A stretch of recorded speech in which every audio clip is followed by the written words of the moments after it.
泰國我嚟咗好多次，但今次特別興奮，因為我獲邀出席曼谷超大型商場 Central Park 嘅開幕禮。呢度真係行一日都行唔晒啊！超級大又好行，完全滿足晒食買玩嘅所有要求，各式各樣嘅店鋪都應有盡有。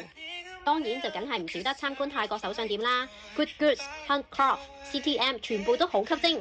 到肚仔餓啦，我仲去咗米芝蓮指南推薦嘅美食廣場，呢度好多泰國嘅地道美食，真係食得好滋味。身為美容達人嘅我，就梗係趁機行下 Sephora 同 Beauty Zone 啦，仲即時入手咗好多潮流熱門嘅美妝單品添啊！行到腳仔軟，最好就係享受下按摩啦，一齊嚟 Let's Relax 下啦 ！Central Park 仲做緊旅客專享優惠，只要去 G 樓出示護照，申請對 One Tourist 會員，就會免費送你 Good Goods 迷你小包同迎新禮包，優惠券折扣高達5折㗎！消費滿6000匹仲送 Good Goods 帆布袋 ，Trigo Trip 同 Trip.com 嘅人消費滿5000匹就換到啦。夜晚再到天台公園參加開幕盛典，氣氛好熱鬧啊！高潮位就梗係泰國人氣藝人表演啦，將全晚氣氛推至最高點啊！今趟 Bangkok 之旅行程非常充實，收穫滿滿，期待下次再重遊舊地。嚟緊會嚟 Bangkok 玩嘅朋友就千祈唔好錯過 Central Park 啦！